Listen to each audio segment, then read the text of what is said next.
রাজধানীর পূর্ব রাজাবাজারে বাসার মালিকের গাড়ির চাপায় মারা যাওয়া দারোয়ানের লাশ ময়নাতদন্তের পর গ্রামের বাড়ির নেত্রকোনা নিয়ে যাওয়া হয়েছে।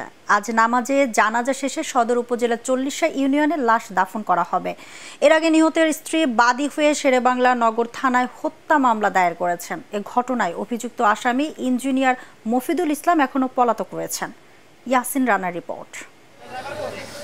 ময়নাতদন্তের পর দারোয়ান ফজলুল হকের লাশ আনা হলে হৃদয় বিদারক পরিবেশের সৃষ্টি হয়। 2 মেয়ে সহ নিহতের গর্ভবতী স্ত্রী ভেঙে পড়েন কান্নায়। আশেপাশের মানুষও বিচারের দাবিতে এসে জড়ো হন বাড়িটির সামনে। এরপর রাত 12:30টার দিকে নিহতের লাশ নেত্রকোনার উদ্দেশ্যে নিয়ে যাওয়া হয়।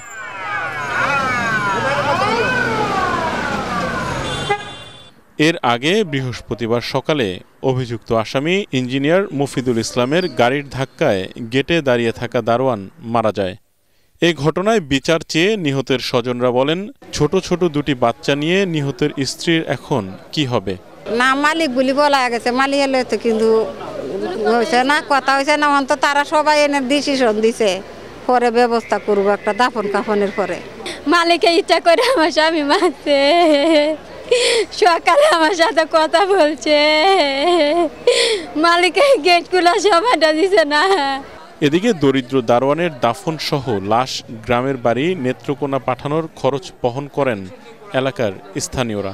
রেললাইনের যে সভাপতি বা সেক্রেটারি আছে বা অন্যান্য যারা নেতাকর্মী আছে তারা মিলা কাউন্সিলের কাছে গেছিল, যে ওরা একটা আশ্বাস দিয়েছে যে গরিব মানুষ যেহেতু মারা গেছে তো মামলা করলে কি হবে, আমরা এটা একটা সুষ্ঠু যেটা যেভাবে সুন্দর যেটা বাচ্চা আছে আমরা এটা দেখবো আর কি, এরকম ধরনের আশ্বাস দিয়েছে। আমাদের এলাকার নেতৃত্ব এলাকাবাসী লোকজন মিলা টাকা পয়সার ব্যবস্থা করে ফ্রিজিং অ্যাম্বুলেন্সের মাধ্যমে রাজপথে এসেছি।